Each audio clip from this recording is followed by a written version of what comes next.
the FNL Network talk show. Hello, and welcome to another episode of the FNL Network talk show. I'm your host, Diana. It's been a minute, but I'm so happy to be back with the brothers Stowe. We have David and Corey. And Sasha, this is my first time meeting you. Hi. Nice meeting you. Yes, back at you. How's everyone been? Pretty good. Pretty good. Good. Try to get rid of this year over, you know. Yeah, we're Well, gonna I mean, be talking about school that. year, so to say. Yeah, no, definitely. We're gonna touch on summer vacation coming up later on in the show. I'm happy the weather's getting warmer at least. In LA here, we have that stupid like May gray, well now it's June gloom, where like it's cloudy until the marine layer burns off. So I could do without that. But I mean, happy temperatures are warming up and it's time to just spend time by the pool. So I'd excited. rather that June gloom than that crappy ass wind that comes from the June gloom up this way. Yeah, We get yeah. 50-mile-an-hour winds get very old Fair. real quick. Yes, that is fair. But lots happened this week, so let's dive right into it. Huge historic thing that took place. Donald Trump convicted of all 34 counts related to his hush money lawsuit. Now, I am not a lawyer, so I'm not gonna even attempt to read off the counts because that's why I started working in hosting, because I'm not a lawyer. But anyway, but I want to know your thoughts on this, because this is really like the first time a president has become a felon, or former president has become a felon. He's trying to run for this upcoming election. So my question for you guys, do you think his felon status is going to dissuade voters? What are your thoughts on him being convicted of this? And should someone be able to run for president if they're a felon? Because, like, sometimes I think in most states they can't vote. In some states, I think it depends whether or not they actually go to jail. But so I want to kick it over to Corey first. I know he's probably got some interesting thoughts on this one. Yeah, the whole it's pretty crazy. I don't think it's going to dissuade people. I honestly think it seems to be helping already. His campaign, like the campaign site crap for the people donating, like the donations and stuff. The moment the verdict came through, it crashed. They got so many people donating to him. I know that he just officially went on to TikTok, I think last night. And I mean, like within minutes, the dude has like 200,000 people following him within minutes. And that I don't even know what that number is today, because it just kept climbing and climbing and climbing. So as far as it dissuading people, I don't think so. I think, they're oftentimes in these situations trying to look for the votes in the middle, and it might split some of those votes. I think the people that already hated him are probably, cheering in the streets, and they don't care if it was 100% legal. They don't care how the process went at all. And then there's the ones that are part of that cult of personality where the guy can't do anything wrong and won't even believe it if it goes through the entire process, because it's not through the process yet. He's not completely considered a felon yet at this point. My understanding is even if he did get prison time, he could still run from prison. So that's interesting. But the people that love him are going to love him anyways. The people that hate him are going to hate him anyways. As far as the people in the middle, it seems to have split, where some, that may be the thing that they're like, I don't know, this doesn't seem right. And the other side feels that the trial doesn't seem right, and that may have swayed some of them to his side. A lot of them are feeling like he's a political prisoner and that the whole thing was politically motivated. And so it's going to be interesting to see how it plays out.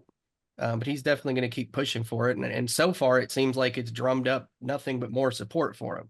Yeah. You brought up a really good point, especially Cult of Personality. Fantastic song, by the way, but like it is just a terrifying concept because, people like in the public eye who can do no wrong to people, like even no matter the crappiest thing they do, it's like a scary concept. But on the flip side, like people who can't do any right either, like that's just as dangerous. So we live in a very interesting time to be alive. I wasn't going to vote for him anyway, like regardless of this, but I just find it interesting that as a felon, he still can run for president. And I really got to thinking about that because I try to look at things without the lens of judgment. And in this case, it was a financial crime. It was a rich people crime. So I'm like, all right, well, you have to run a country and you make some sort of financial decisions. Like, I know there's checks and balances, but it's just really, it's not like we're having a murderer run for president. So that's just an Right. interesting thing I'm going to be seeing, or we're all going to be seeing debated these next couple Yeah. weeks. And you're going to see a lot of people freaking out about it too. And so it's 34 counts. And you're like, yeah, do you know what they are? Like you were saying in the beginning, can you break them down and tell me exactly what these terrible, terrible crimes are? They don't, the people that, I mean, if you look at it, it is ridiculous. It's ridiculous. So many other presidents, so many other people have done the same, if not worse. So the idea that it's some sort of political witch hunt has very strong levity. And then on the other side of it, if there was legitimate wrongdoing, I don't think we'd be having this discussion. I don't even Mhm. think you'd have a chance if everybody looked at it and was like, yeah, that's wrong, that's messed up. Like you said, if it was like crime of murder or anything like that, Yeah. it would be a very different situation for him. But we're not looking at that. And as you said, it is different because he was a president. So there's a Mhm. lot of things. Like even if he went to prison, he's got the Secret Service for life, Yeah. right? And that's going to be a part of the prison sentencing that those guys are going to, in some way or some form, be there. Like the whole thing is a new, it's new water to tread through for us. For the founding fathers, they had some stuff in place because they saw these things kind of happen all the time when there was political espionage and a lot of this was going on at the time, especially around the world. This is not new for them, but for us, it's kind of like we haven't really seen this go down like this. I mean, back then we saw a president or someone who may have been president shot by another man in a duel. And, Yeah. there were things that were stranger going on for sure. And so we're just going to have to, I don't know.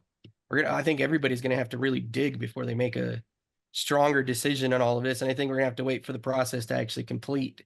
So, but Fair. I see it being something that people are like, because he's president, this is one of like, would we even go after this guy? And when these kind of resources have been thrown at this man for this kind of even supposed crime, if it wasn't Donald Trump, if he wasn't the president. And I think a lot of people are seeing that enough, which is why it's like I said, the people in the middle are being split because enough of them are going, yeah, this is so clearly politically motivated. Even if he's like absolutely 100% guilty, we're all kind of like, what did he do?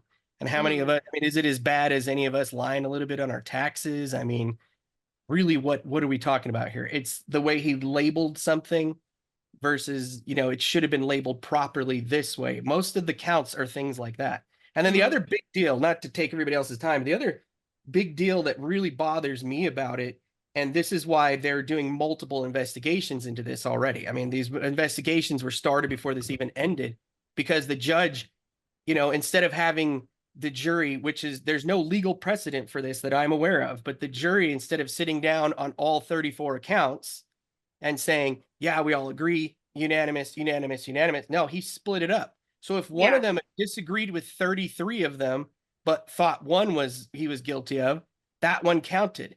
And by the end of 12 jurors, all 34 counts were just somebody agreed on one or two. And by the end, you have all 34 counts. So they can go into the media and say, oh, all 34 counts. And they say it like that. And you're like, yeah, you had 12 people that could literally just pick and choose what they thought was and wasn't. And there was no unanimous vote for each and every one of those 34 accounts. If all 12 of them are like guilty, all 34 accounts, then media could go out and say all 34 accounts and make this. Mhm. They keep stressing that. And we're kind of like, that's not what happened though. And so it's not over by a long shot. And we're just going to have to wait and see. Yeah. I'm still on how you feel like the Secret Service might have to go to jail with him. Like, imagine you grow up and you're like, I want to be a Secret Service agent, and then you got to go to jail. That would suck. I'm sure Hey, his he might be the prison, safest prisoner out there, though. I'm Yeah. sure, yeah, his prison would be different. It would be separate. There'd definitely be some extenuating circumstances there for sure. That would still It's suck. Oh my God. likely Sasha. more like house arrest or something, right? Yeah. Yeah. That's Yeah, fair. it would suck. It would Yes. suck. Sasha, I'm curious to hear your thoughts on this one. Well, this is like a very interesting thing because, I'm from Denmark originally, and so I'm really new to the whole political scene here in America. But as I said before, Trump doesn't have a great like a reputation in Denmark or in a lot of places in Europe. I think that with this case that just happened with the conviction and yeah, I think that is not a good thing. And I think that it has, I think it will have an influence on the voters that vote for Trump. I think that some will start realizing that some of the things are just not good, I don't want to go into details about it because I still want to be very neutral about politics just in general. But I still think that, when you when you are like when you want to be a president, I think that is really important that you go after the rules, and you don't commit crimes and being criminal and stuff like that. And so I do believe that in this situation, and it's a very difficult situation because I know that the media is not a fan of Trump, and I know that there's like a lot of people that are against him. So it's very divided. Like America is a very divided country right now. It's almost like 50-50, are you a Trump fan or you're not, like it's, yeah. So that makes it really difficult. And for myself, I don't know him personally, but I do think that it's really important to have like a more of a clear horizon, like if you have to vote for a president, it has to be a president that hasn't had so much baggage with him. It's like it's a lot now. And I think that has an influence in the future for him as the president. And I think a lot of Trump voters will maybe start realizing maybe he's not the best candidate. And maybe it's going to, stir up the pot. Maybe it can create a lot of problems in America in the future if he becomes a president. I really do believe that. And even though I don't know him, I think that in some sense he's right, in some sense he's not, like it's very like 50-50 in a lot of things, because I also see like things that he's saying that I like about him is that he's very upfront, he's very direct. I like that, he's not packing things in, but at the same time he's violated a lot of people, like done a lot of things, said a lot of things that are nasty, and therefore I can't see him run the second time. I really can't. If he becomes the president again, I do believe that it's going to cause a lot of problems in America. And I also do believe that it can have an international effect as well, because a lot of politicians in other countries are not fan of Trump, so we need someone that can get everybody together, not divide, because it's just not going to work out. And I'm so sad about that situation that we're standing in right now, because there's so many problems in America.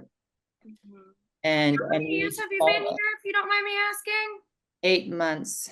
Oh wow, you're not even in a full year. So you just came like right in the middle of the strife. I did. Oh and my it's like, goodness. oh my God, there's like so many things going on, and there's like, it's so divided, America seems so divided. And and also with the inflation, and like everything is so expensive, so, and it's getting more and more expensive. Yeah. What a time to be alive. Yeah, it's, as you said, it's very interesting. It's an interesting time to be alive, and everything right now, it just seems like a reality program, like a reality show. And I'm just like, how is this gonna end? It almost feels like a doomsday. Yeah, no, it's really Yeah. interesting getting your point of view, especially as someone who just got here, and I just came it's a new system to get used to begin with, and now it's like you throw all this crap in the middle of it. Your head must be spinning. It's overwhelming. Like when I talk to my friends on the phone, and or just talk to my friends here in America, I have that word overwhelming.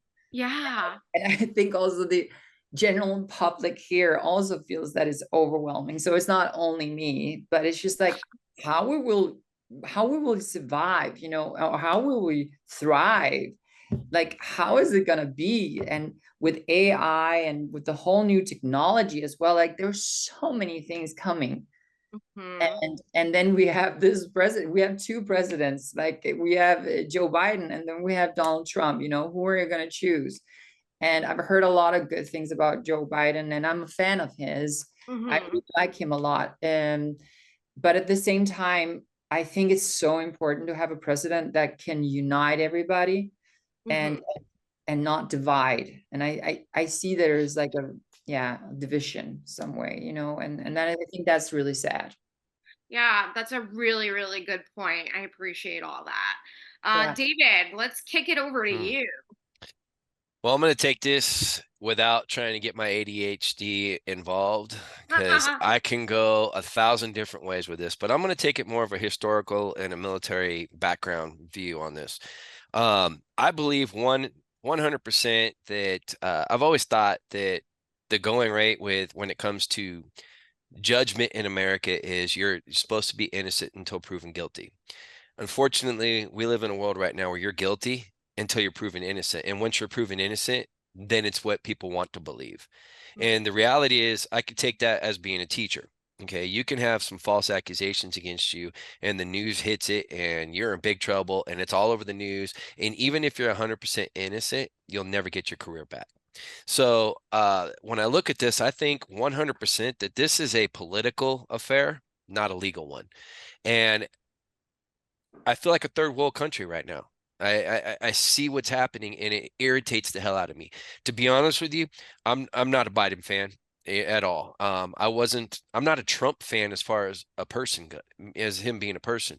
But I tell you what, if Trump was trying to do the exact same thing, or if the people were trying to do the exact same thing to Biden, I wouldn't necessarily vote for him, but I'd be very, very frustrated because I think in America, we are not supposed to be using or hijacking the political world with our judicial system.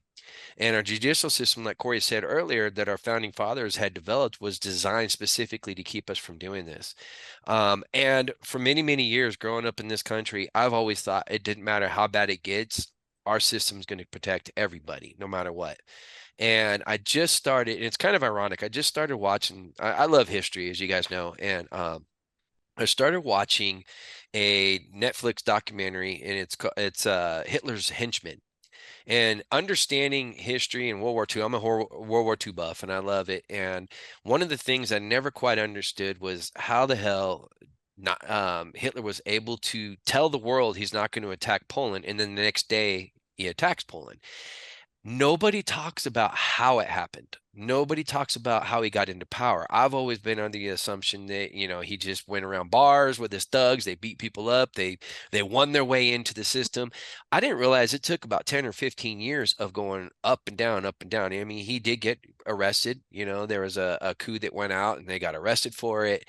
He got thrown in prison where he wrote his stupid ass book on Mein Kampf, but I was watching it in the correlation of what I'm seeing in our country right now with the parties. I'm not going to blame Biden for it because I'd be honest with you, I don't even think Biden knows he's president right now. That's just the way I feel. The guy is way over top.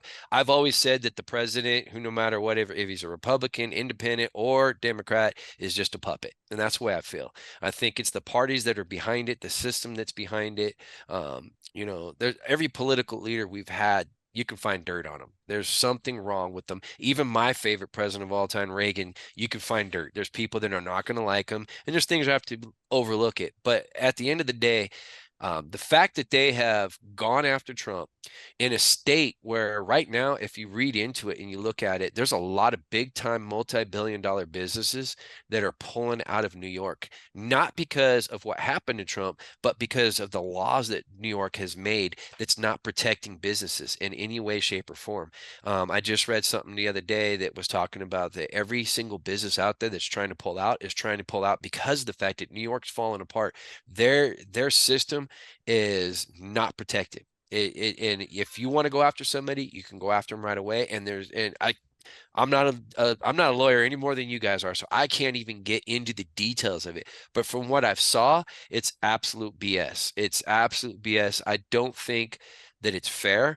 I think it's ridiculous that any kind of judge can bar another party from being able to at least interview interview a jury.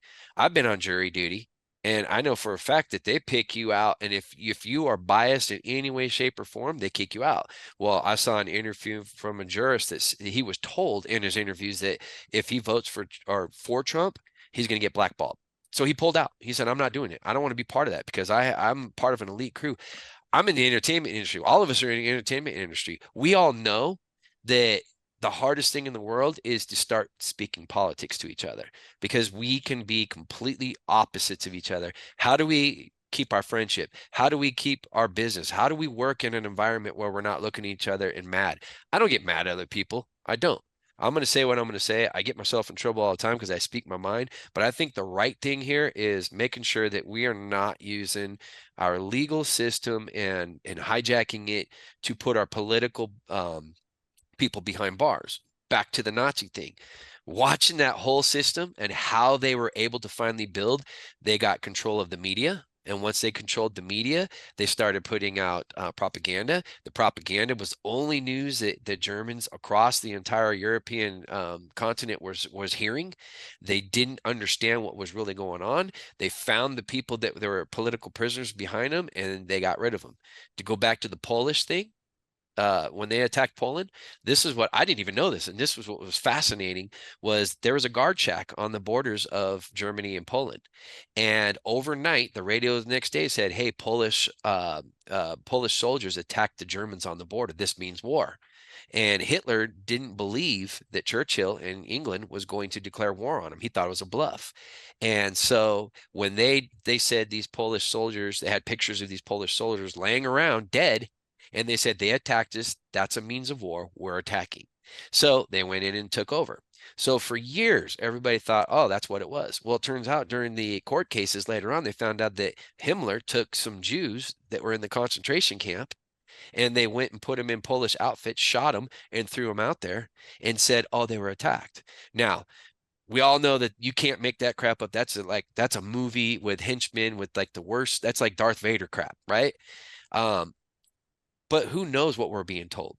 All of us are being fought against, Sasha said it right. We are 50-50, maybe even 80-30. I don't know. Either way, we are at each other's throats. And that's what the elites want us to do right now. They want us to fight. They want to keep making us hate each other. And the reality is she said it right. We need to find somebody who can take care of it. Right now, I'm going to vote for Trump just because I'm an American, and I think what they did to him was wrong. If he screws it up, I'll be the one to blame that later. But I just personally think that there's only one person out there, and even you said it, he's not afraid to go up to your face and say, if I'm going to do it, I'm going to do it. Now, as far as his legal matters go, I don't remember any president all the way back to, Clinton, Reagan, anybody that hasn't done something illegal in some way, shape, or form. It just goes to show that right now they went after him because they have no other way of beating him right now, because the people are tired. We're tired in this country. We're tired of the BS. We're tired of our bills going up. We're tired of our gas prices. We're tired of being told what to do, when to do it, how to do it. We're tired of it feeling like it's a socialist environment, and it just makes no sense to us. And the more we watch and the more we listen, the more we see things, as a military veteran, I look at it this way. If anybody in our country goes, or any party in our country goes after any political person, whether I believe in that person or not, and they use the legal system illegally like that and bulldoze through it and make us believe that what they're doing is right, then I disagree with it. And I think that's the problem with what's going on right now. Is he guilty? I don't know enough about it. I really don't. I'm not willing to waste my day and my night and my evenings studying everything about it. That's not even if I do, I can't control it. You can't control it. The only thing I can control is what I do on November 3rd. And, and my family is important to me. God's important to me. My country is important to me. And I believe at the end of the day, we're going to come through this. And I don't want to believe that we're going to go to civil war. I don't want to believe that that's going to happen, but I do want to believe that we have people that are actually honest people in the world that are actually going to pick this country up and run it and do it the correct way. And I hope to God, if he does get into office, he doesn't go after Biden the same way they went after him. That's the way I look at it. So, like I said, my ADHD is going to kick in. I can go on and on and on and on and keep going. But as an American, I cannot sit back and just watch anybody, whether I like them or not, be crucified by somebody sabotaging the law. And I don't think what he's done, from what I've read, he didn't even know it was happening. It's like us going, "What? My insurance agency did what?" I didn't know about it. And I think it's ridiculous, but it is what it is, and I don't know enough. But we'll just see what happens. I guess that's what's going to happen. Let's see what happens. I got one other thought on all this too that I just want to point out, because we're talking a lot about division, and I've never blamed him for the division. People say he divides, and I think he divides because he's actually standing up for what he believes in. And I think that's always naturally going to divide people, right? If he's standing up and saying, "Hey, this is what we're going to do. Hey, this is what needs to be said." Like when it started, he was standing up against, like, what we used to call wokeism and stuff, right? Saying things that most people were not allowed to say anymore, when we were kind of like, why do we have all these things we're not allowed to say? That's not American, right? There's certain things that we understand you shouldn't incite violence, and nobody's talking about that. We're talking about pretty simple everyday conversations and everyday things that we all say that we're all of a sudden not supposed to say anymore because we're all afraid to talk about this. We're all afraid to talk about that. And I think that that's kind of the point of leadership, is when somebody steps in there and actually says or does what needs to be done, it's going to divide people. I mean, it happened. Christ, I'm not making any comparison at all, but Christ talks about coming to set the world on fire, to set brother against brother, because he's got a message, and there's truth and there's fiction. And when we're talking about the truth, it's going to set people that love fiction on fire. And you take someone like Abraham Lincoln. This is what a lot of people said: don't run, you're just going to divide the country. Clearly, it needed to happen. It needed to happen. And there are times where that division is just going to be boiling over and boiling over. If it's not discussed, if it's not addressed, if it's not actually taken care of, it'll just seethe in the background, and I think it has been seething in the background. And I think that there's all these conversations. A lot of people are like, yeah, I'm tired of doing this, I'm tired of doing that. And then immediately the other side's like, oh, all the racists came out of the woodwork and da-da-da. I'm like, no, nobody saw any of that happen. There were all the things that he did and supposedly said. It's like, we have videos. When did he say this? Every time I challenge anybody to tell me when he said a certain thing, I never see him. Or it's something that when two people look at it, we can both have two different opinions on it, right? I've seen 5 people watch a video together and get 5 different takes on that video. And when it's a situation like that, as long as every single one of those 5 people is allowed to talk about it and say what their opinion is and what they feel and think, that's the only way we're going to get to the bottom of, is it a divisive thing, or is it something we need to talk about? And I think a lot of that came to the surface. As far as, there's always been jerks, bullies, stupid people on every side that are going to say dumb things. There's always the trolls on the internet. They're going to say the most horrible thing. And if at the end they're like, hashtag Biden's my president, you can't blame Biden for stuff like that, or be like, oh, Biden brought these guys out of the woodwork or whatever. So that kind of bias, I think, has been blatant and obvious. But I would prefer somebody who actually says what he's thinking and tells us exactly what he's thinking, even if it's stupid sometimes. At least I know what he's thinking. That's a lot better to me than an old man coming on TV. And after we're all suffering from the policies that he's put into effect, and we're all watching him say and do things on video, that he's going to stand there and tell us all Americans are happy, we're all good to go. It's only those Trump guys that are unhappy. Everyone else is doing fantastic. Gas prices must be the best gas prices we've ever seen. The economy's going great. And the guy keeps coming on and telling us all, there's no fight, there's no division, we're all good. It's just that guy. Right. And then we do have this witch hunt, because it has been one thing after the other. How many trials are they going to keep coming up with? And every time it's this Al Capone stuff. In the end of the day, he's a criminal, but we're going to get him on tax evasion or something dumb like that. Right. They've been searching. This is one of the most investigated human beings I've ever seen in the United States. And at the end of the day, they came up with somebody in his party labeled something improperly, and legally you're not supposed to do that. And it would have been a slap on the hand for anybody else. Like I said, we're not talking about a slap on the hand. We're talking about they have actively been out there trying to remove one of the people that is at least allowing everyone else to feel like they have a say-so in the conversation. Now, even if they're wrong, it doesn't matter. But in the United States, we're all supposed to be able to have our say-so. And if someone is silencing that, if someone is putting a stop to that, I'm more afraid of that any day of the week than a guy that says dumb things because he opens his mouth up and tells us what's in his heart. It may be some of the things he says are dumb and stupid, but I would take that over the guy that's going to lie every step of the way and not allow his opponents to actually say their piece. I'm That's so the- Corey, glad you as a man can decide that. And you don't have to worry about the things that women have to worry about. But I know we could go on for this. Wait, for what do you mean by hours. that? Well, I mean, there's going to be changes that take place that with the Supreme Court that I don't want to get too into this, but the government's going to be in control of my body, and you as a man don't have that issue. So I'm very happy that it comes down to But someone. me as a man has the responsibility to protect life, so we could have that conversation. No, we don't need to have the conversation. Also, because we're running out of time, and I would like to switch gears. But that's where I want to leave that off. So switching into a more lighter topic right now, I want to talk about wedding culture because I have major beef with wedding culture. So I was recently dropped out of a bridal party, which I'm not going to bring up the reason why because it's so stupid. But this bridezilla, I'm going to call her, gave us an 18-page slideshow with a list of her demands for what she wanted for her wedding, bachelorette party, and bridal shower, down to what our nails and hair would be approved to look like. So that's something I've been dealing with for the past year. She finally got married this weekend, thank God.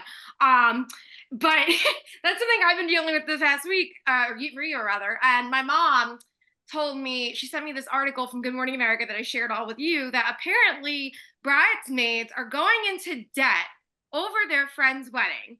And I'm single. I'm chronically single. I hope to God I'll get married one day. But at this point, if someone puts a ring on it, we're going to Vegas and I'm getting married in the pink Cadillac.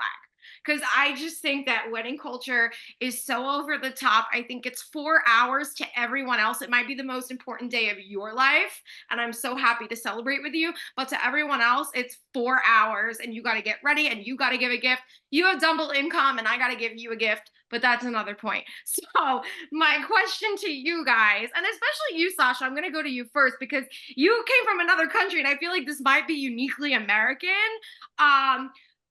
Has wedding culture gotten out of control? Should people be going into debt over weddings? Like Sasha, talk to me. Yeah, no, I don't think it should be like that. In Denmark, it's very different. When I see it here in America, I'm just like, wow, you really do a lot for a wedding, and everything just has to be over the top with the cake and it's just like very, very dreamy, very beautiful. I understand it, like I'm the same. I'm a hopeless romantic.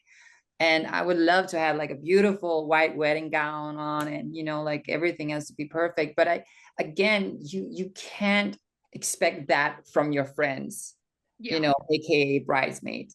And I think that, you give what you have, and if you don't have the money, then, it shouldn't be like a big deal, and I would never be like that. I would just be like, you come as you come, and then with the dresses and everything, if it's my wedding, of course I'm going to pay for it. I would never expect my friends that should be the bridesmaids that they should pay for all that. That's on me, or my parents or whoever is going to pay, or my husband, or but yeah, but I know that in Denmark we don't do that much with weddings. It's more low key. We have something called janteloven. It's a jante law, and it's about you're not more than others. So it's all about keeping it simple and not standing out. So it's very different. Well, it can also become a little bit kind of boring. And yeah.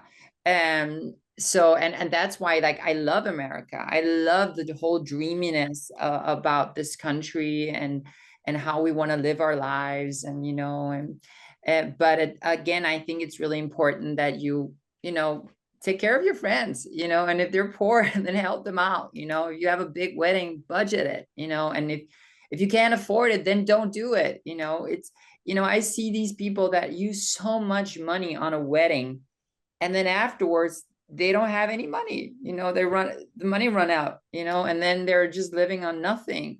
But it has to just be bigger than life, and then then it becomes a normal day, and then you wake up and you're just like, oh my gosh, we don't have any cake left. It's just, no money, no cake. yeah, where are we gonna live from? So yeah, I think it's not a nice thing to do, and I think you're gonna lose a lot of friends being like that. And I'm sorry to hear that you had that experience with your friend, and now she knows. Yeah.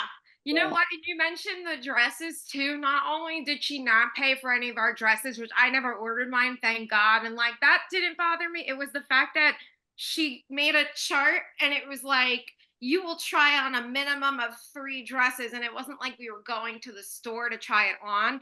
We had to order sample dresses to ship to us. So it was Yeah. $10 a piece plus shipping. So Oh you're my God. already spending $40 minimum before we even hit the ground running for this wedding. So, and for some people, like that could be a week's worth of groceries, And So especially now, like with yeah, every inflation, everything is so expensive, and then yeah, you have to pay for the wedding. Like, come on, like for what you're wearing, and your nails and makeup, and it's yeah. expensive. It, Even when it, we go out on a date, I'm also single, so when you're going out on a date and the guy expects you to just like look amazing, but that costs money. yeah, You have to do your hair, you have to do your makeup, you have to do like this and that. It really runs up, and it's really expensive, and you need to use fragrance, and they're expensive as well. They've gone up in price. So yeah, a wedding can cost a lot of money. yeah. No, I'm with you. Maybe that's why I'm single. I'm like, do I wanna? It's not even the money of getting ready. It's like the time. I'm like, do I wanna take an hour to get ready, or do I wanna sit on my couch and watch wrestling? Yeah. Priority. Priorities. David, I'm gonna kick it over to you. I'm interested to hear your guys' take because you both are married. So like I'm interested to hear what you have to say. Well, being a guy, I don't have too much I can say. I could say this, it sucks for you, but I feel more worried about the groom Yeah. having a wife like that. Holy Yeah. crap. I got lucky. I got my wife, she's low maintenance. I mean, the more money we've gotten throughout the years, she's become a little bit more high maintenance, but for the most part, when we were young, she was low maintenance. She called me up from Texas and said, "Hey, I can get base housing tomorrow. You want to get married tonight?" And I'm like, "What?" It was almost like a shotgun wedding. She goes, I need an answer like in an hour." And I'm like, well, I'm gonna go snowboarding in a week. I do need insurance, why not, But we went to a little office in the city and we got married. But the promise that I made to her was within a year, we're going to do it right. And because I know it's every girl's dream to have a fancy wedding. And, we budgeted it. We did a good job. To be honest with you, our wedding a year later became, I mean, it was legendary. A lot of people never forgot about it. It was great. All our friends came, and I'll never forget. We got married in this little white church in the mountains. And when we were done with that, we went across the way to a retreat area that everybody's gonna be able to have their cabin at night. And I'll never forget. We got done with the evening. It was a perfect night. Other than the fact that our wedding cake got melted on the way over, it fell apart, but my wife didn't freak out. We laughed at it. The only thing we said was, "Hey, can we keep the top?" Because it's tradition to keep that for 1 year, which ended up being stale after that, but it was still good. But I'll never forget looking up in the hills where all of our friends that we partied with were up there, and they took the keg from the party. We had 2 of them. They took it and went up there, and I told my wife, I said, "Hey, are we going to go up there?" She goes, "Nah, we have to let them go." And she goes, "You're going to be mad." I go, "What?" She goes, completely forgot about one thing." I said, "What?" She goes, "We don't have a room to stay in." I'm like, "What the hell are we supposed to do?" And so I had to sleep with my father-in-law and the whole family lined up in one cabin. on our wedding night. It was miserable. I didn't get mad at her. I laugh at it now like, God, we were idiots. But we were low budget. We didn't care. Our first end tables were cardboard boxes. We were happy to be together. And as a man, I do know that in America the culture is the groom has to pay for the wedding. I mean, I'm sorry, the bride's parents Yes. have to pay for the wedding. Well, I had 4 daughters. I told my daughters growing up all the time, I was like, holy crap, you better hope I got a lot of money by then, because if not, we're gonna be doing a lot of Walmart stuff, but I got lucky, and we worked hard to get to where we're at. And if my daughters want something big, we do the best we can for them. But I think it's crazy. We had a sister-in-law, ex-sister-in-law, that was bridezilla. Mhm. She controlled everything. Yeah. And but us Stowe brothers are kind of asswipes. So when she controlled us, she came to us and said, "Hey," and she gave us these flasks with our initials on it before the All the wedding. groomsmen, all the Or the groomsmen. groomsmen, and said, "Whatever you guys do, just don't drink before the wedding." And we're like, dude, you just gave a bunch of Irishmen flasks. No. So at the wedding, just because we were pissed off at her antics, at the wedding, we had our little nephew at the end. We filled up a flask with water in his. And just to make a big scene, my dad was up there singing. My little nephew pulled it out, took a swig, passed it all the way up to line 2. My brother's best man was his best friend, who was a woman, and she took a flat shot of it, and we all drank from it. And his wife was so angry, just so mad. Like you could just see the steam coming out of her ears. And the whole time we're like, you know what? If she's gonna be married to the Stowe brothers, she's gonna have to understand we laugh at ourselves, we laugh at each other, and we're not gonna take this crap seriously. And eventually I ended up buying her a bunch of shots on that. I carried her over the threshold. It was sucks because both my brother and her were drunk. We walked into the hotel. I'm like, why am I carrying my sister-in-law, my new sister-in-law? Why am I carrying her in? Put her on the bed. It was a crazy night. It was a fun night, but I don't, as a guy, I can't say much to it. I think it's ridiculous. I think anybody that takes it is ridiculous. I think you should never expect your friends to pay for a party that you wanted. It's Mhm. like if I want to have a party at my house, hey guys, I'm gonna have a party. I don't even charge people to come to my house for keg beer. I pay for Right. it. We pay for it. I pay for the food. They're like, what do you want me to bring? I'm like, well, alcohol's good, or food, but I mean, I'm not expecting you to pay. I'm not gonna go, hey, I'm having a huge party next week. Every one of you needs to bring me $500 and go into debt. Venmo, Cash And App. yeah, exactly. Hey, we're going to Vegas to get married, and we're gonna get married in the pink Cadillac, and it's gonna be overnight. But I need you to wear a $7,000 outfit. It's ridiculous. And Ugh. I think I'm glad you pulled out, because that means that you're like, dude, like you might be my friend, but that's bullshit. I ain't doing that. I am not going there. So I Yeah. respect that. And Corey and I are ex-gen. We're the kind of people, we don't get offended. We're like, if I don't like what you're saying, I just turn the channel. I don't care. I'm not going to listen to you. I don't really care. I do my thing. Yeah. And if you're a friend that's like that, I'm going to make every excuse in the book, or I'm like, dude, sorry, bro, but I guess I got to take my dog to the vet, or, I'm not paying, but I'll try to help out. I mean, it sucks when you don't even have money for the dollar dance. And You're you like, know what? damn, this dollar is gonna go to her. I got that's a Yeah, free. right. Wait, how long?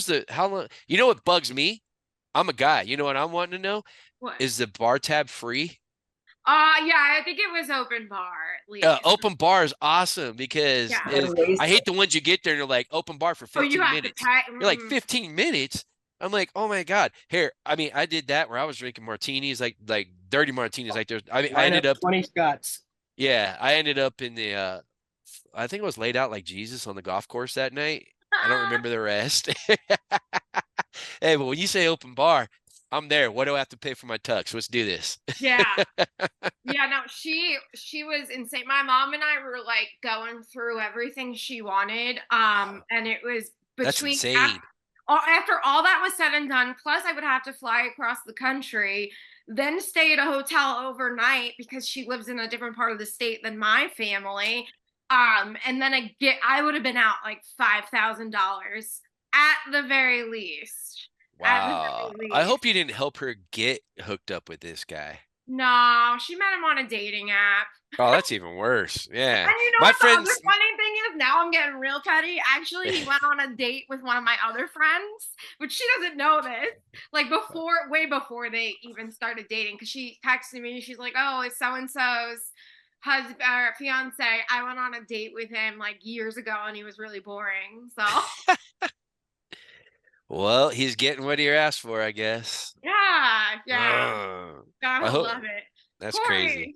Corey, let's kick it over to you. I know you probably have a lot of similar stories to your brother. You guys always have entertaining stories, but I'm curious to hear your thoughts on this one.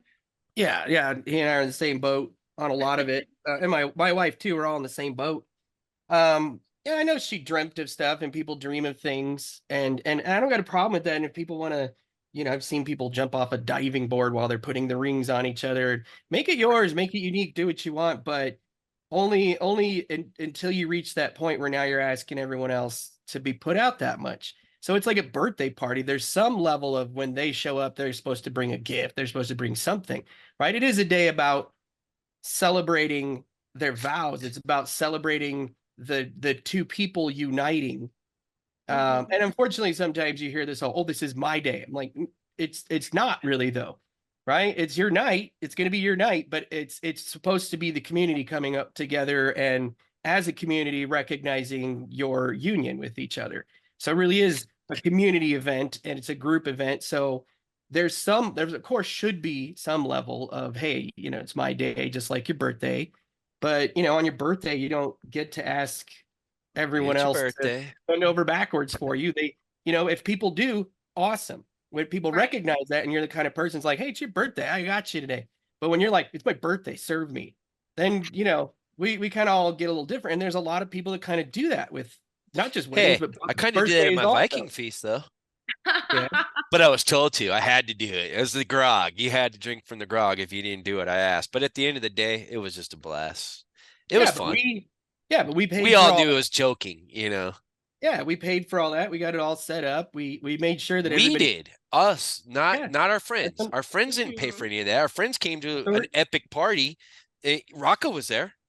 Yeah. I'm And so bummed I couldn't go to that one. That you was like should a have lot of been there, fun. Diana. You missed it. It was, we would have had to Uber you all the way back to LA, trust me, or you could have stayed here. I don't think there was one person that left that party that wasn't like, what just happened? That's Yeah. amazing. But that's the point, right? We would have Ubered her back. We would have found a room for her. Like we would do whatever we can to help and make you as comfortable as possible when we're the ones hosting Yeah. something. And if we can't afford it or it's too big that we need everyone else to pitch in, and sometimes people do that. Hey, we really want to go to Hawaii. But you got to be in the kind of family or group of friends where you can sit and talk and be like, if a multitude of them really can't pay for it, then maybe change your plans Yeah. or, not expect everyone else to be there or whatever it is. That's the way I look at it. I mean, my wife and I, we both got laid off on the same weekend, like 2 or 3 weeks before our wedding. So we had some other plans, but mostly we just changed our honeymoon plans, but we had kind of just set it all up and we ended up going into my parents' backyard.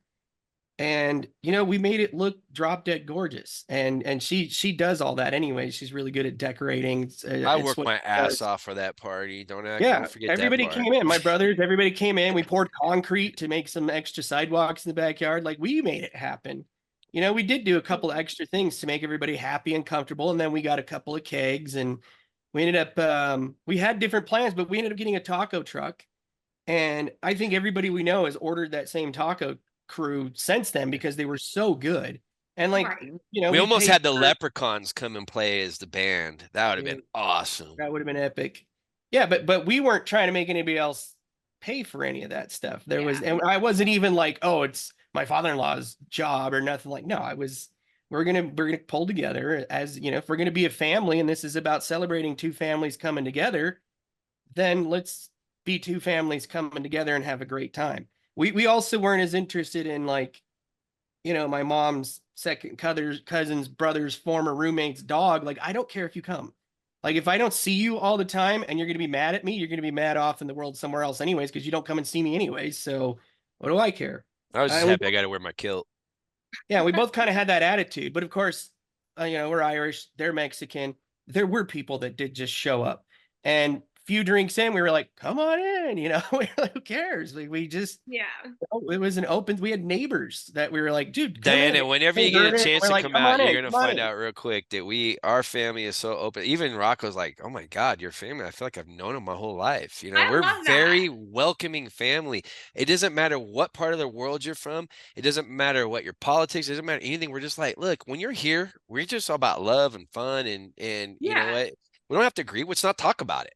How about And I that? think the thing that I like that both of you kind of hinted at was like it's about making the experience fun for everyone. And I think the big Right. issue with wedding culture nowadays is that it's kind of the facade of I need to make this a big party for everyone to enjoy. But at the end of the day, the people who are making their friends go into debt for all this. Ugh, that's It's screwed. about them. You know what Yeah. I mean? And no one's going to remember the fact that you made your bridesmaids wear yellow and blue to your wedding shower because the theme was an evening on the Amalfi Coast. But everyone's going to remember the taco truck because that was a lot of fun. You know what I mean? There's I like yellow and Yeah. blue though. That's kind It of was cool. epic. No. I was going to look like a Renoir painting, okay, with this hair. I was not I would about call it that. blue and gold. Blue and gold. we did everything up different though, because we followed our uncle's example. And so even the bachelor's party, we didn't care. It was girls and guys, it was whoever. We all just got together and we went out golfing and then bowling. And we just, we had a good time. We just had a good time. Exactly. So, some of the traditions we absolutely love. And some people, if you don't like those, or don't do that with yours. It doesn't bother me, but it should be an event that the people who are showing up like genuinely are looking forward to it Exactly. and not dreading it, That's where I'm at too. I always joke, I'm like, Vegas, pink Cadillac, if you want to come, great. If you don't, I don't care. Like it's fine. The people who are supposed to be celebrating will celebrate, and the people who aren't, like, I don't know them. It's fine. Like it's literally fine. I definitely want to pick up to the next topic though, because we're a little tight on time. Ticketmaster, they've been under a lot of scrutiny, drama, whatever you want to call it. Them and Live Nation, they've kind of almost formed this like super company, and they're under a subject of a monopoly lawsuit. I don't know if you guys have tried to buy concert tickets in the last couple of years. It is truly a pain in the behind. You have to like go through all these virtual queues, wait your turn, and then like by the time you get through, then it's how many seats are left. If you have certain cards or something, you can get a pre-sale. But I don't know, it's like a whole mess. Like you have to give up your firstborn child to get decent concert seats these days. And then once you do, it's like you're paying $900 in fees. Sometimes it ends up being more than the actual ticket, it feels like. So this whole lawsuit that they're going on, I don't know, do you feel it's right for the government to kind of get involved and step in? Because I know back in my day in school, we did learn about like monopolies a little bit here and there. So this is all interesting to see it kind of play out. Because when you're growing up, you're like, oh, this all happened years ago. It's not happening again. And then it's like, haha, history repeats itself. So it's kind of cool to see this play out in front of our eyes right now. So I want to know your thoughts on this lawsuit. What is your concert ticket buying experience been like? What do you hope that the verdict of this lawsuit is, or which way would you like to see it go? And David, I'll kick it over to you, our law buff. I believe that capitalism is a great thing, but if you don't have competition, it becomes a problem. I love the game of Monopoly, and we all know if you get Boardwalk in Park Place and somebody lands on it, they're screwed, and it's up to you if you want to keep playing the game and be nice, or you just want to be a douche. And at the end of the day, I mean, I don't have to buy a lot of tickets, but when we do, I never paid attention to it until you brought it up. But for the most part, I understand that. Well, look, remember back in the day when if we had to sit there, well, I don't know if you guys, I'm way older than you, but I remember 7 o'clock at night, we would push record on our tape deck in our room to listen to 96.90, the top 10 of the night, and you would just wait through just to hear all the top songs. You'd have it recorded, then you go to school like, oh, check it out, I got the song now, because we couldn't afford the records or the tapes. This was even before CDs, before I kind of ruined Corey's credit using the 1 cent thing with Columbia House. Columbia House. Corey was like 12 and I was using his name for trying to get more CDs, but back in the day, we didn't know any better. I was like, oh yeah, my name's Corey Stowe, got more CDs. But the reality is you can get music for so quickly and so free now. I don't know if it's the artists that are getting the payments or not. I was a lead singer for a country rock band, and I was by no means making millions from it. But I was just happy people were there. I didn't really get into the details of how they were selling tickets, what they were doing to sell tickets, the venues that need to make money, how the venues were making money. And from what I'm understanding, from what I read from your article, is that a lot of people, a lot of companies are making big time money off of it. Now, I'm going to tell you right now, one of the shows that I want to see next year, and I want to bring my brothers and everybody to go see next year, is Trans-Siberian Orchestra when it comes out to uh, Riverside. What's it called out there? It starts with an O. Riverside or Pasadena? I don't remember. No, Riverside. out in Ontario. Ontario. Yeah, Yeah. yeah. And I was looking at tickets. I was like, oh my God, 2 tickets is going to cost me like $300. I'm like, Jesus. I mean, and then you see the show and you're like, well, I guess I'm paying for their electricity bill. You know, I'm paying Right. for their fog.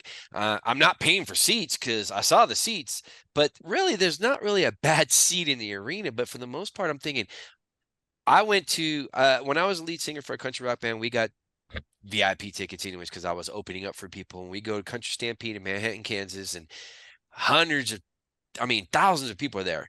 And I remember walking up through the VIP. I was like, people pay for these seats. That's crazy. Like, how much are they paying? There was a lot of rich people with a lot of money that were willing to pay.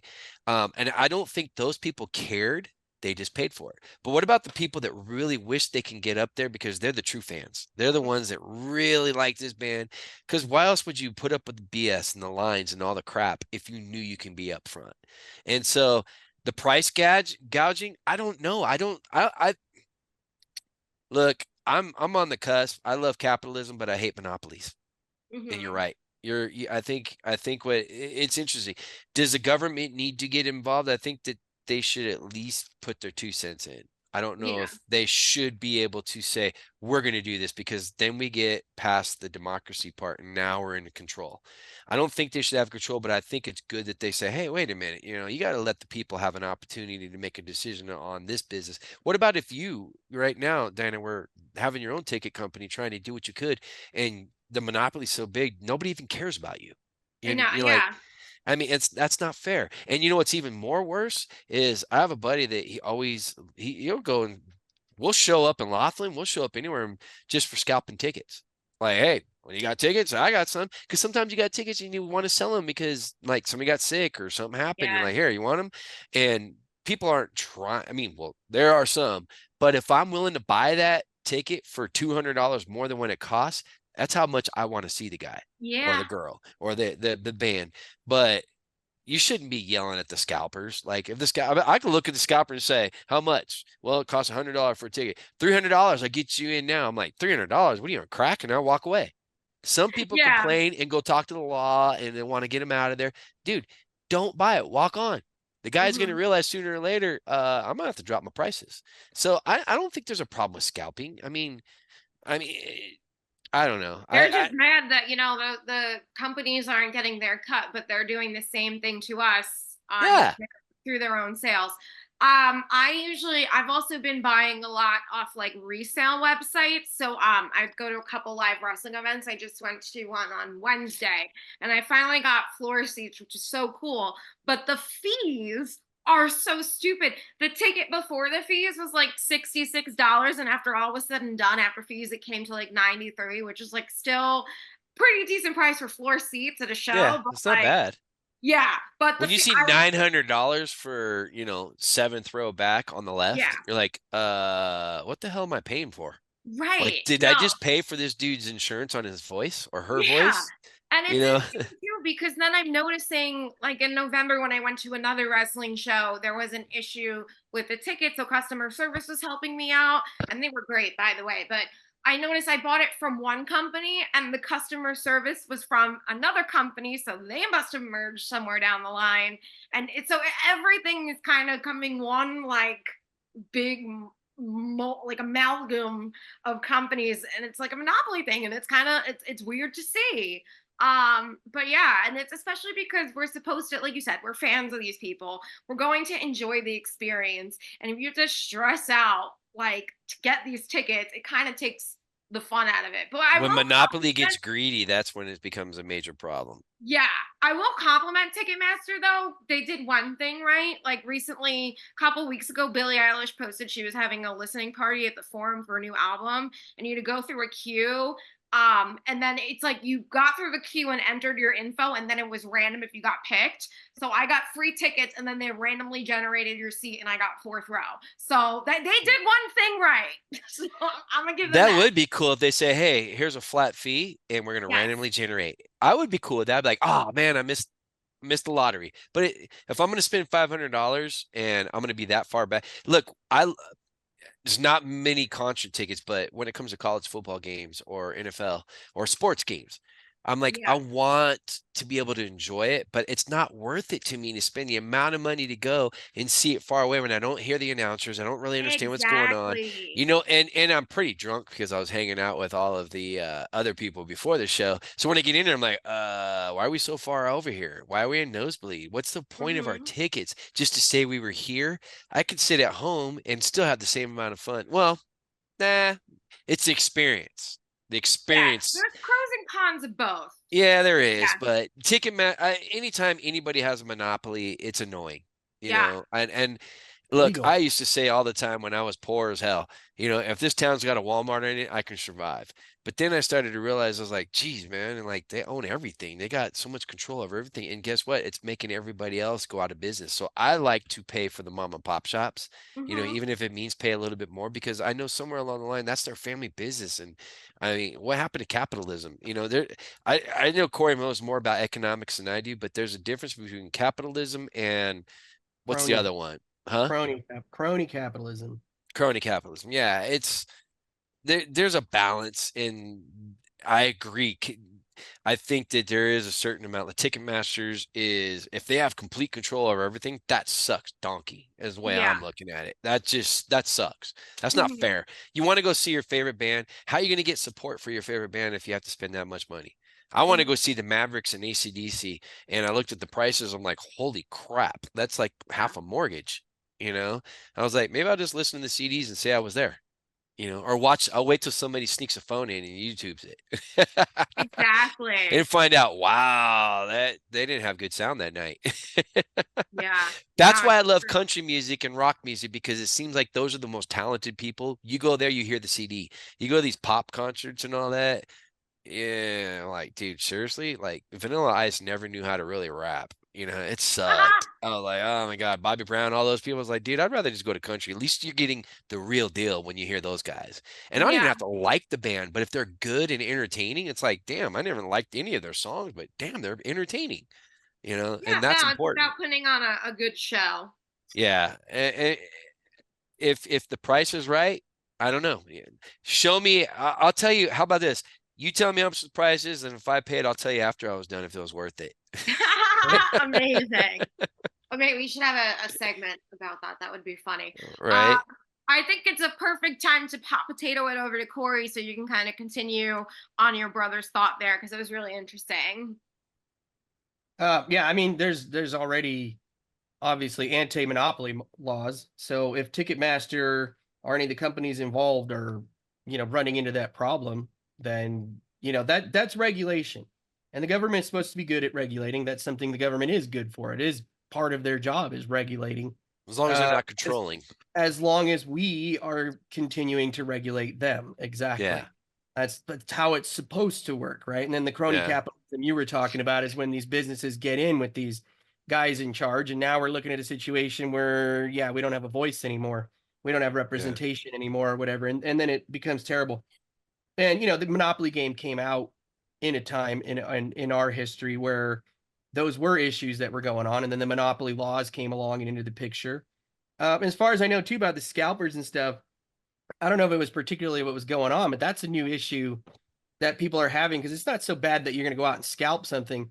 But like for instance, when it didn't have anything to do with music or sports, but when the PlayStation 5 came out, we had to wait almost a year before we could get a PlayStation 5 because people were online and they had bots they had designed bots that were buying them automatically, and then they were going and selling these things for $500 more than the Yeah. market price. And no one could get their hands on one I hate that because scalping. the bots were automatically doing it. They were designed, they were automatically doing it, and these guys were pulling it off. So if they're complaining about that kind of scalping, you know, and now that we have the bots, Sasha brought up AI earlier, right? And it is like, this is one of those new technologies that we're gonna have to take a look at and say, hey, what part of this should the government regulate? And then we have to remember to also say, but how are we going to regulate how the government regulates this? Because Yeah. that's important too, because right now they you know, and it was pretty much seemed to be pretty unanimous on both sides of the aisle.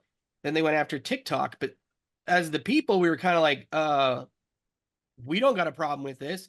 You're not telling us what the problem is. You're not really representing our feelings. And if you're seeing some sort of illegal activity, it's incumbent upon you to tell the people you represent, hey, this is why we want to do this. But we didn't hear that. We heard all kinds of varying stories and everything else. So it's like, oh, so you're going to regulate the market, but not allow us to help regulate what you or why you're regulating the market, right?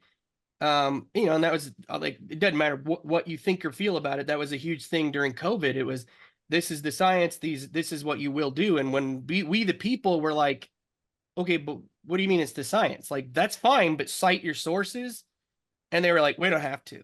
Just trust this, the science. That's when people started going, wait a minute. If it's a real problem, we'll listen, we'll comply, we'll put the masks on, we'll do, but you should, if it's that prevalent, you should easily be able to say, these are the sources, these are the people who did the studies. This is where we got our information from, right? And we can't regulate the government regulating things, right? It's the government's job to regulate monopolies. It's their job to regulate something. Like if Ticketmaster is getting too big for their own britches and they're playing games, we do need the government to be able to step in, because sometimes us boycotting Ticketmaster is not going to be enough. Yeah. Right. So sometimes you do need the government to regulate, but it's scary to give them that power when we have no power to regulate them. So it's always that fear of that back and forth or whatever. It'd be nice if the government told us that, hey, we're not happy with Ticketmasters and this is what we want to do. What do you guys think? And then we get like to vote on it. Transparency and like, here's what's really going I don't have on. a problem with a scalper. If the ticket costs $100 and I go buy a scalper because I was dumb and I was last minute like, hey, I want a ticket. Hey, bro, you got a ticket? Yeah, $800. Dude, you're on crack. I ain't going in there. And that's his fault. Sooner or later, he's gonna be like, there's one song left. I'll give it to you for $50. I'm like, dude, I don't love this band that much. I'm not going there. That's on them. You're out the money, bro. You know, or if, you know, and I've heard about this before, maybe I'm wrong, but what about when these companies give these scalpers money or give free tickets out and they tell them to pop more money into it? I've heard that conspiracy. I don't know how real that is, but I know my buddy is the master at scalping. We never buy tickets. We just go, when we go to Laughlin, he goes to every show out there because he lives out there in Bullhead. Every time we go out there, he's like, hey, we're just going to go down there. We'll find somebody. And we always get good deals and we're always happy. But I was always telling him, I'm like, dude, what happens if like this company's making more money off of us? Do I really care about the band? I sat there. I wanted to see Skinner once in my life. And I think we paid $60 a pop for a ticket. But we're idiots and we figured out ways to sneak up to the front. And then there was this Karen that got really mad at us. It's like, you're not supposed to be here. We're like, dude, I'm just standing in the aisle. I'm just like, I thought it was fun and funny, but I realized she was mad because she spent like $600 to get those tickets and we weaseled our way up, you know? And, you know, I mean, that's me being me and just trying to have fun and see how far I can take it. You know, I wasn't hurting anybody, but at the end of the day, scalpers are going to make money. They're going to do their thing and they're out the money if they're not smart. But if people are desperate and they realize they're desperate, people are willing to pay it. That PlayStation thing sucked. I mean, it really sucked because we all wanted one just to say we had one, you know, and what really hurt us is when the company itself started saying, hey, this game's coming out, but unless you have a PS5, you can't play. Yeah. That's when we're like, that's not fair. Now there's a problem. Now, if I really want to play this game, I got to pay double the price because those bots bought everything out.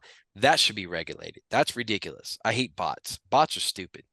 Unless they're the bot that clicks your mouse, it makes you look like you're at work all day long. People do that with not only bots, but like people will go to Disney World and Disneyland and buy out like 25 Figment popcorn buckets and like jack up the price on eBay. Like it's ridiculous what people Gee, will do. that's messed up. Yeah, That's it is. monopolizing. That's not capitalism. That's monopolizing. Exactly. No, That it is. that's being the douchebag in Monopoly, and you got Boardwalk, and Well, you don't even care. it's also supply and demand. I mean, if someone else out there has the money to pay for it, they're going to pay for it. It's going to keep happening. So the form of regulation might be something to the, and I also don't think you should take those kinds of opportunities away from people for scalping, but maybe make like some sort of, and I'm literally just throwing crap out there, but maybe some sort of percentage cap, you can't this much higher than whatever to scalp something, or I'm sure that happens all the time with the companies though, David. It's been happening for thousands of years, though. I'm sure they do that all the time, where they send scalpers out and give them the ticket and pay them get part some of extra cash out of it. Yeah. Sure, it happens all the time. Yeah, I would. What do they do in Denmark? Yeah, I was just gonna pass it over to you. You're listening and getting really interested in what you're talking about. I think it's a very interesting subject. In Denmark, the government is all over everything right now. So it's too much, and it becomes more like a socialistic country. There was with the Uber once where it was allowed to have Uber in Denmark, but then they said the government was against it, and they just said that it was not good for the taxi drivers because they couldn't earn their money. And therefore they banned Uber drivers in general. And that just meant that prices for the taxis went up. Monopolizing. Yeah. And again, what does that mean? That means that for the normal person, you had to pay more for going from A to B. Yeah. And is that okay? I don't think it is. I think we have to be careful when the government goes in and do something. It actually can create some kind of disturbance, and it's also how will we live as a society. I think that in some sense, of course, it's with Ticketmaster that there's all these fees that's coming on. It just becomes really expensive. But again, save up for it, and if you don't want to do it, if you don't want to pay it, don't pay it. They will see it with the ticket sales. They're going to see, oh my God, we dropped. Yeah, well, why? Because of all those fees, and again, it's not a human right to go to a concert. I think that save up for it and then see, if it's really an important concert. I haven't gone to that many concerts, actually, just to be honest. And I think it is expensive, and I'm just like prioritizing it and just figuring out like what is the most important thing for me. And if there's like a really big celebrity that I really want to see perform, well, then I'm gonna budget. At the end of the day, it's not as big of a deal. But again, when you go in and say, well, the government's gonna do it and they're gonna, change the dynamics, well, maybe the government goes in and actually get something out of it as well. Then they're gonna earn some, fine, or a fee or whatever.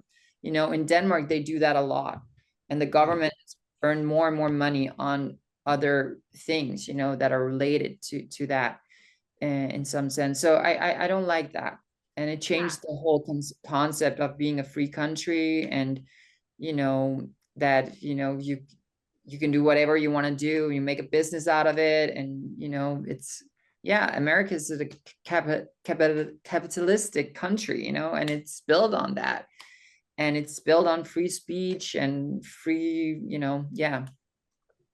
If we can't regulate them, it's not safe to give them any power to regulate anything we're doing. Or I agree. Yeah, you have to be careful because there's like things that are happening, and it's a slippery road, because where is it that we have to go in and say, well, that's fine, but this is not fine. And and well, right now we are in a situation where there's all this inflation, and everything is so expensive. It's not only tickets for a concert, it's everything is expensive, and food is expensive. And I think that what about that? That's big of an issue right now. Like for people that don't have that much money, well, should they not be allowed to get food? well, shouldn't they get something? Should the food be cheaper for them? And then the people that have a lot of money, they can pay their full price. Like, what to do? It's a very tough topic, because we're talking about like a concert, but it's not just a concert, it's a concept in the end of the day, because people want to earn money on it. And the prices gets up, and in the end, if the government has to go in and do something about it, well, that has an effect, And I guess it comes down to, are they worth watching them if for that much money? like you have to prioritize and think. Sad thing is there's so many people out there that are willing to put all their life savings in, just kind of like Diana's friends that wanted to put all their life savings into a wedding that they weren't part of, other than, hey, I'm just there with my peach dress. Yeah, like that's how I feel. Like like I came here to America. I'm not a very rich or anything like that. I'm really trying to, figure it out, and everything is so expensive. Food is really expensive, but then at least I'm skinny, then I can't afford getting, fat. Unfortunately, the cheap food is the bad food though. And the healthy food is the expensive food, unless you want to eat grass. The cheap food is too Yeah. It's just eggs. Well, but Top ramen's pretty damn cheap from what I remember. Huh? I said top ramen's pretty Top damn ramen. cheap, but it's not the best thing for you. No. even the cheeseburgers are really expensive now. I thought about Yeah. I always buy a cheeseburger in McDonald's, but they're really expensive, So Yep. for me, I'm just like, oh my God, going to a concert, that's a luxury thing, like there's a lot, and I think that's gonna be the future here. That we're gonna see things being more and more like a luxury thing. Like Yes. I'm doing like my dresses, changing my dresses, doing them a little bit different so they look like a new dress, just to, Yeah. that's how Wait it till is. the next Taste Awards. I got to pay for a whole new suit. That's kind of I'm thinking about going green next time. I might look like I a love leprechaun, that. depending on how much it costs. Like we have to really figure it out, because I think that we're heading for some kind of a depression. I think it's going to be not the Great Depression, it's going to be the Great Depression, The worst It's gonna depression. be worse. that's kind of that's And- kind of what we're lamenting, right? Is the fact that concerts weren't a luxury. Concerts were very affordable. It was Yeah. something It's as a not now. teenager. Yeah, as a teenager, you could go and that's kind of why she's But- bringing it up. but It's exactly yeah. why. You know what they're Now going to do? now They're it going to is a say, luxury. "Hey, you don't have You're to pay right. as much for CDs, but you have to pay for all of the music you listen on the radio, or if you want to, we can't stream anymore because it's not going to be free. We got to pay for that." So either way, it's all going to balance out. That's Somehow these how it's people gonna want be. billions of dollars, and they want to line their pockets for their art, and we're going to have to pay the price whether we like it or not. Yeah. Everything's just going to be more and more expensive. Yeah. I guess I'd rather listen to them for free on my phone than it would be for me to have to go spend all the money to go down there and pay the gas and everything to go see them live, just to find out that was all auto-tune when I heard it on the radio. Well, Yeah, but somebody's got I to was pay gonna for the say, satellites and the cellular and everything else has to be paid for and operated by somebody. Yeah. You know? But I was born like when I was, I was brought up with not that much money, so I'm really used to not living a big lifestyle. Like we never went on vacation. We couldn't afford it. We never had anything like the newest of the newest, and shoes and stuff like that. I always got things from, my friends, my family's friends and family, And so I was never used to getting that. So when I heard people like going to concerts and going out traveling, I was like, wow, that must be amazing. Like it's so special, So when I hear those stories, like we have the right to see concert, we have the right, I'm like, oh my God, that's a privilege. Yeah. I remember Any concert we got as kids were free. yeah, Our parents couldn't afford it. The first time that I ever went to the movies, that was with my mom, and we saw Pretty Woman. I told that before on the show, and I was like mesmerized. It was amazing, but we couldn't afford drinks at all, so we couldn't even drink, Coca-Cola. So we were just sitting there and dreaming, and I was dreaming of Hollywood. I was dreaming like, everything was just so amazing, and so I really see that everything is, you can't just expect that you get everything, and it's a tough world now. Everything is being more and more tough and more difficult. So you just have to appreciate it. And I think that is really sad with the story that you told me about the bridesmaid situation, you know, because come as you are, you know, and yeah. Yeah. That's a great song, by the way, from Nirvana. Yes, it is. Love you. All right, we were going to talk about summer, but I do need to wrap things up in the interest of time. So we'll put a pin in that and talk about it maybe next episode, or one where we're at least all together so we can hear about your summer plans. But thank you guys so much for tuning in this week. Oh my God, I feel like we covered so many things. It was like an emotional roller coaster, but we all got off it okay. So I want to thank David, Corey, Sasha for joining me, and thanking you at home for tuning in to another episode of the FNL Network Talk Show. And we will talk to you next week. Bye. Take care, everybody.